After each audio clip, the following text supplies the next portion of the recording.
Hello everyone, welcome back to Simple Civil Tamil. In this session la compression member introduction பார்த்தலாம். Introduction to compression member. இந்த டாபிக்ல பார்த்தனா நமக்கு இது கொஞ்சம் பெரிய டாபிக் தான். இந்த டாபிக்ல முதல்ல மொத்தம் 8 ப்ராப்ளம்ஸ் பார்க்குற மாதிரி இருக்கும். அதாவது 8 டைப்ஸ் ஆஃப் ப்ராப்ளம். 8ன்னு சொல்லிட முடியாது. அது ஒரு இதிலே 2-3 கூட இருக்கலாம். ஃபர்ஸ்ட் ஒன் பார்த்தீங்கன்னா டிசைன் கம்ப்ரெசிவ் ஸ்ட்ரென்த். ஏதாவது ஒரு மெம்பரை கொடுத்துட்டு அதோட ஸ்ட்ரென்த்தை கண்டுபிடிங்க, கம்ப்ரெசிவ் ஸ்ட்ரென்த்தை கண்டுபிடிங்க அப்படின்னு கேட்கலாம். நெக்ஸ்ட்டு ஆங்கிள் ஸ்ட்ரட்டுன்னு என்ன நமக்கே தெரியும். ஒரு காலம் மெம்பரில் இப்போ நம்ம ஹரிசாண்டலாக கனெக்ட் பண்ணி ஒரு ஆப்ஜெக்டை தொங்க விடுறேன்னு வச்சுக்கோங்க. இதில் கிராஸாக கொடுப்போம் இல்லையா சப்போர்ட்டுக்காக, இதுதான் வந்து ஸ்ட்ரட்டு.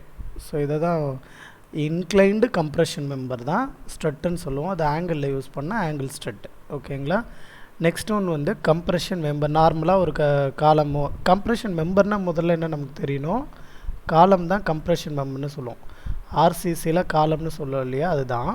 ஸோ கம்ப்ரெஷன் லோடு அது. ஸோ கன்ஃபியூஸ் பண்ணிக்க வேண்டாம். அதில் சிம்பிள் அண்டு பில்டப் செக்ஷன்ஸ்னு 2 பார்க்கலாம். சிம்பிளாக கொடுத்தாலும் எப்படி சால்வ் பண்ணலாம், பில்டப்பாக கொடுத்தாலும் எப்படி டிசைன் பண்ணலான்னு. இது மட்டும்தான் கால்குலேஷன் ரிலேட்டட் சம்மு. இது எல்லாமே டிசைன் சம் தான். பாருங்கள், டிசைன் ஆஃப்னு தான் கொடுத்துருப்பேன். Next design of slab base. Slab பேஸ்னால் என்னென்னா, இப்போ ஒரு காலம் இருக்குதுன்னு வச்சுக்கிங்களேன், அது காங்க்ரீட் ஃபவுண்டேஷனில் ஃபிட் பண்ணுறோன்னா அது கீழே இந்த காங்க்ரீட் ஃபவுண்டேஷனுக்கும் இந்த காலமுக்கும் நடுவில் ஒரு பிளேட்டு கொடுப்போம். அந்த பிளேட்டை கனெக்ஷன் கொடுக்கறதுக்கு தான் ஸ்லாப் பேஸ். இப்போ இது வந்து பார்த்திங்கன்னா நம்ம கோட் புக்கில் கூட கொடுப்பாங்க. ஒரு நிமிஷம்.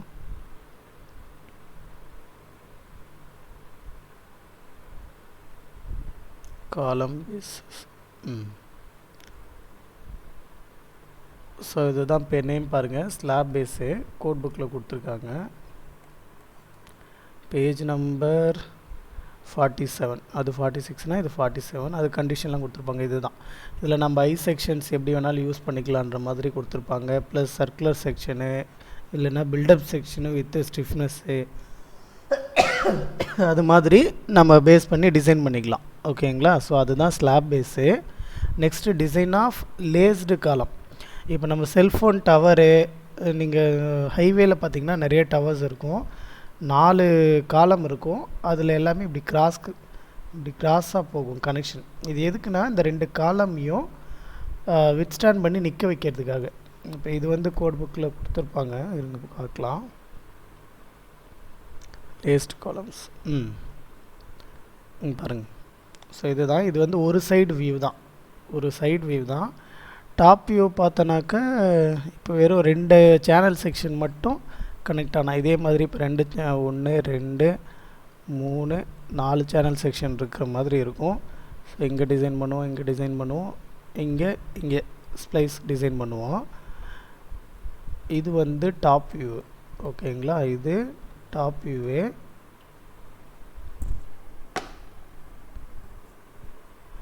இது ஃப்ரண்ட் வியூவில் பார்க்கும்போது இது மாதிரி ஸ்ப்ளைஸ் பிளேட் போகும். இந்த காலமும் டிசைன் பண்ணணும். சம்டைம்ஸ் காலம் கொடுத்துருவாங்க, நம்ம வெறும் ஸ்ப்ளைஸை மட்டும் டிசைன் பண்ணால் போதும். சம்டைம்ஸ் வந்து நம்ம காலமும் டிசைன் பண்ணணும், ஸ்ப்ளைஸும் டிசைன் பண்ணுற மாதிரி இருக்கும். ஓகேங்களா. ஸோ சிங்கிள் ஸ்ப்ளைஸிங் வந்தால் சிங்கிள் லேஸ்டு சிஸ்டம், இதுவே டபுளாக வந்ததுன்னா டபுள் லேஸ்டு சிஸ்டம். அவ்வளோதான். சரிங்களா. Single laced system, double laced system. So டபுளாக வந்திருந்தா.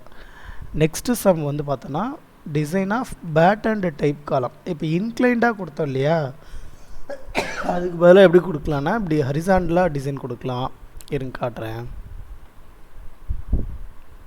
இதோ காலமில் ஹரிசாண்டல் பிளேட்டு கொடுத்து அதில் போல்டு கனெக்ஷன் கொடுத்தோன்னா அது பேட்டன் டைப்பு.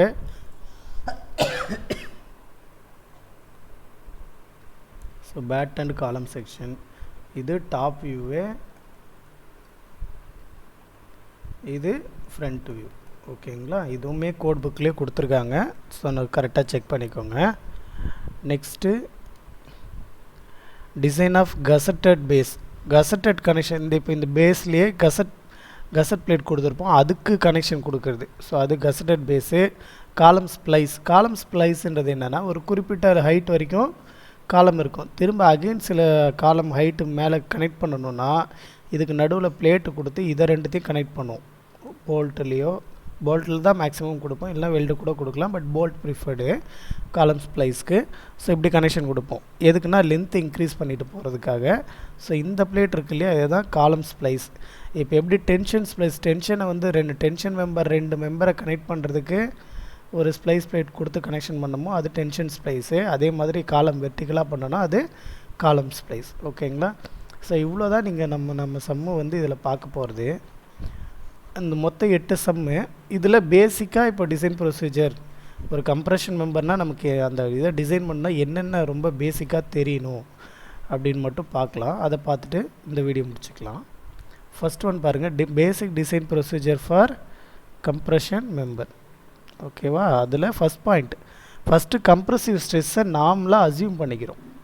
எதுக்காகனா ஒரு அப்ராக்சிமேட்டாக ஏரியா கால்குலேட் பண்ணி அதை பேஸ் பண்ணி நம்ம செக்ஷன் எடுத்து அது சேஃபாக இருக்கா அன்சேஃபாக இருக்கான்னு செக் பண்ணுவோம், அவ்வளோதான். ஸோ இப்போ நார்மலாக ரோல்டு ஸ்டீல் செக்ஷன் இதில் லேஸ்டு காலம், பேட்டன்டு காலம் இது எல்லாமே கொடுத்தா 135 Nm². இதுவே ஆங்கிள் ஸ்ட்ரெட்டு கொடுத்தாங்கன்னா அது 90 கொடுத்தா போதும். இது எல்லாம் பேஸ்ட் ஆன் ஸ்லெண்டர்னஸ் ரேஷியோ கொடுத்துருக்கேன். அது நம்ம டிசைன்ஸ் பார்க்கும்போதே நமக்கே தெரியும், பார்க்கலாம். நெக்ஸ்ட்டு லார்ஜர் லோடு, அதாவது அபவ் 2000 kN ஆர் 3000 அது மாதிரி அதிகமான லோடு இருக்கும்போது அதுக்கு ஸ்ட்ரெஸ் வந்து 200 Nm² தான் எடுத்துக்கணும். ஓகேங்களா? ஸோ இது மட்டும் கரெக்டாக ஞாபகம் வச்சுக்கோங்க. அகெயின் பாருங்கள், அதாவது நார்மலாக ஒரு கம்ப்ரெஷன் மெம்பர் டிசைன் பண்ணுங்கள், ரோல்டு ஸ்டீல் செக்ஷனு பிலோ ஒரு 1000 kN கீழே கொடுத்தாங்கன்னா அப்போது 135. லேஸ்டு காலம், லேஸ்டு பேட்டன்டு காலம்லாம் அதிகமாக லோடு கொடுத்தா கூட சரி தான், 6000 7000 கொடுத்தாலும் லேஸ்டு பேட்டன்லாம் கொடுத்தாங்கன்னா இதையே எடுத்துக்கலாம். ஏன் அப்படி சொல்கிறேன்னா, நமக்கு லோடு வந்து நம்ம இதில் டிவைட் பண்ணி தான் கொடுக்க போகிறோம். ஓகேங்களா? இஃப் இன்கேஸ் இதை நம்ம அசியூம் பண்ணி அந்த ஏரியாவில் கிடைக்கலனா மேபி நம்ம 200 எடுத்துக்கலாம். But first preference 135 Nm². அடுத்து ஆங்கிள் ஸ்ட்ரெட்டுக்கு 90. ஒரு சிம்பிள் லோடான சிம்பிள் ஸ்ட்ரக்சர்ஸில் லார்ஜர் லோடு ஆக்ட் ஆச்சுன்னா அதுக்கு 200 kN. ஓகேங்களா? இதை கரெக்டாக ஞாபகம் வச்சுக்கோங்க, very important. Next calculate the required area. இப்போ இங்கே ஸ்ட்ரெஸ் கண்டுபிடிச்சிருப்போமா, ரெக்கார்ட் ஏரியான்றது என்ன, stress equal to load by ஏரியான்னு நமக்கே தெரியும். ஸோ இங்கே ஸ்ட்ரெஸ்ஸை சப்ஸ்டியூட் பண்ணுறோம், லோடு தான் கால்குலேட் பண்ணணும். சாரி, லோடு கொடுத்துருவாங்க கொஷின்லேயே, ஏரியா தான் கால்குலேட் பண்ணணும். பார்க்கலாம், இது பேஜ் நம்பர் 34 IS 800 இருக்குது. இப்போ இந்த ஏரியா இங்கே வந்துருச்சுன்னா என்ன ஆகும், ஏரியா இன்ட்டு ஸ்ட்ரெஸ்ஸா.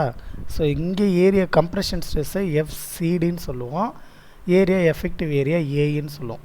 இந்த ஸ்ட்ரென்த்தை வந்து டிசைன் கம்ப்ரெசிவ் ஸ்ட்ரென்த்தை PDன்னு சொல்லுவோம். So PD equal to AE FCD தான் ஃபார்முலா, இந்த ஃபார்முலாலேருந்து வந்தது.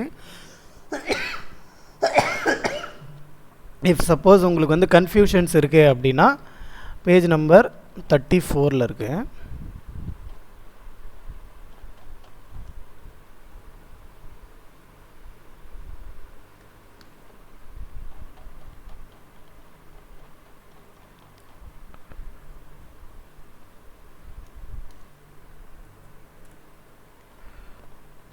பாருங்கள், பேஜ் நம்பர் 34ல் ஃபார்முலா இருக்குது, PD equal to AE FCD. இது ஏரியா, இது ஸ்ட்ரெஸ்ஸு, இது லோடு. ஓகேங்களா?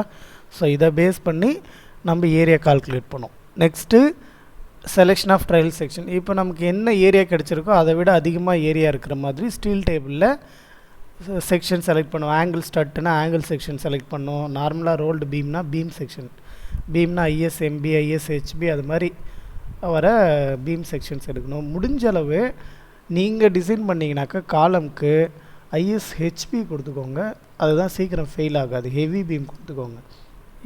ஓகேங்களா? ஸோ நெக்ஸ்ட் வந்து செக்கிங் த டிசைன். ஸோ இது ரொம்ப ரொம்ப இம்பார்ட்டன்ட். இந்த ஸ்டெப்ஸ் தான் எல்லா சம்முக்கும் காமனாக வரும்.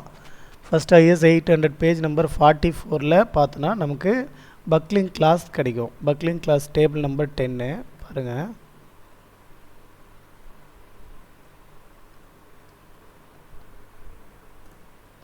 ஸோ டேபிள் நம்பர் 10 இருக்குங்களா, இதில் நமக்கு என்ன செக்ஷன் நம்ம யூஸ் பண்ணுறோமோ அதை பேஸ் பண்ணி பக்லிங் கிளாஸ் கொடுக்கணும். முதல்ல இது கிராஸ் செக்ஷன் இருக்கும், அதுக்கு லிமிட்ஸ் இருக்கும், அது பக்லிங் கிளாஸ் இருக்கும். சரிங்களா, பக்லிங் எந்த ஆக்சிஸில் எதுன்னு. இப்போ இதில் நீங்கள் ஆர் மினிமம் எந்த ஆக்சிஸ், இப்போ இதே செக்ஷனுக்கு உங்களுக்கு இசட் ஆக்சிஸ்லேயும் ஒரு பக்கிங் கிளாஸ் வரும், ஒய் ஆக்சிஸ்லேயும் ஒரு பக்கிங் கிளாஸ் வரும். இது ரெண்டில் எது சார் எடுத்துக்கணும் அப்படின்னு பார்த்தீங்கன்னா, ஆர் மினிமம் உங்களுக்கு எந்த டைரெக்ஷனில் கிடைக்குது பாருங்கள், ஆர் ஒய்ஒய்யா இல்லை ஆர் எக்ஸ்எக்ஸ் ஆர் இசட், அது ரெண்டில் எதில் கிடைக்குதோ அதோட வேல்யூ தான் பக்லிங் கிளாஸாக எடுத்துக்கணும். ஓகேங்களா, நமக்கு மோஸ்ட்லி பார்த்திங்கன்னா ஒய் டைரெக்ஷனில் தான் மினிமம் வேல்யூ கிடைக்கும். ஸோ மினிமம் வேல்யூ ஒய் டைரெக்ஷனில் எடுத்துக்கலாம். ஓகேங்களா, இந்த டேபிளை ரெஃபர் பண்ணி தான் எடுக்கணும். இப்போ ஆங்கிள் செக்ஷன்லாம் வந்தால் கண்ணை மூடிட்டு எந்த இதுவாக இருந்தாலும் சி தான். அதே மாதிரி பில்டப் மெம்பராக இருந்தாக்க, அதாவது ஒரு செக்ஷன் மேலே எந்த செக்ஷன், ஒரு ஐ செக்ஷனில் 2 பிளேட்டே கொடுத்துருந்தாலும் அதுவுமே என்ன தான் பக்லிங் கிளாஸு சி தான். ஓகேங்களா, ஸோ இந்த இதை பார்த்து முதல்ல பக்லிங் கிளாஸ் செலக்ட் பண்ணிக்கணும். செலக்ட் பண்ணதுக்கப்புறம் நெக்ஸ்ட்டு ஸ்லெண்டர்னஸ் ரேஷியோ கால்குலேட் பண்ணும். ஸ்லெண்டர்னஸ் ரேஷியோ ஃபார்முலா நமக்கு தெரியும், effective length by minimum radius of gyration. ஓகேங்களா, அதுக்கு டேபிள் நம்பர் 11 அதாவது டேபிள் நம்பர் 11 கேவோட வேல்யூ கால்குலேட் பண்ணணும். கொஷின்லேயே எஃபெக்டிவ் லென்த்துன்னு கொடுத்துட்டாங்கன்னா நமக்கு பிரச்சனை இல்லை, டேரெக்டாக கேஎல்னு எழுதிடலாம். சம்டைம்ஸ் கண்டிஷன் கொடுப்பாங்க, அந்த கண்டிஷன் பேஸ் பண்ணி கேவை கண்டுபிடிங்க அப்படின்னு இருக்கும். கே கண்டுபிடிச்சி தான் போடுற மாதிரி இருக்கும். இது அடுத்த பேஜில் இருக்கும் பாருங்கள், டேபிள் நம்பர் 11. இந்த 11 இந்த கண்டிஷன் பொறுத்து, if in case both end fixed அப்படின்னு கொடுக்குறாங்கன்னா, போத் எண்ட் ஃபிக்ஸ்டுனா எஃபெக்டிவ் லென்த் கேஎல்லோட வேல்யூ 0.65, அப்போ கேவோட வேல்யூ 0.65.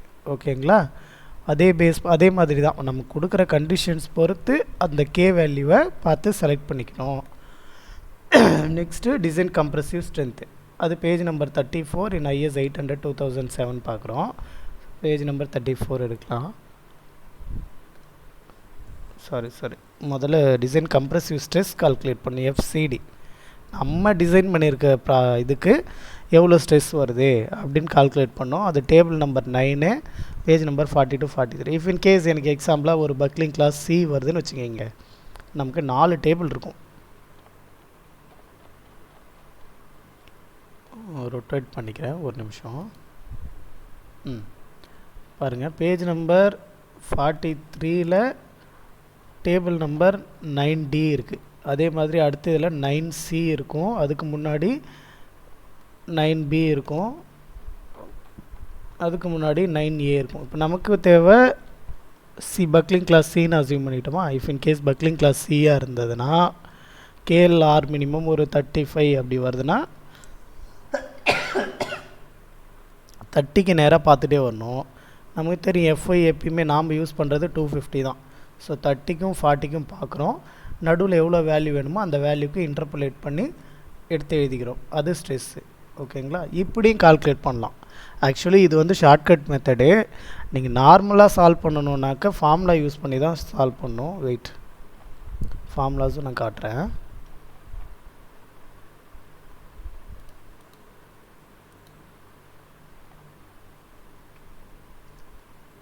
பாருங்கள், இந்த எஃப்சிடி ஆக்சுவலாக இப்படி தான் ஃபார்முலா வச்சு தான் கால்குலேட் பண்ணணும்.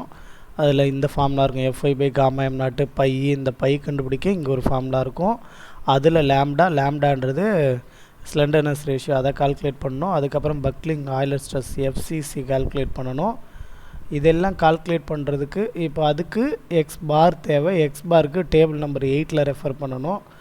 ஸோ இவ்வளோ ஒர்க் இருக்கிறதால தான் நான் டைரெக்டாக என்ன பண்ணிக்கிறேன், டேபிளே ரெஃபர் பண்ணிக்கிறேன். ஏன்னா நமக்கு தான் டேபிள்லேயே வேல்யூ கொடுத்துட்டாங்க இல்லையா.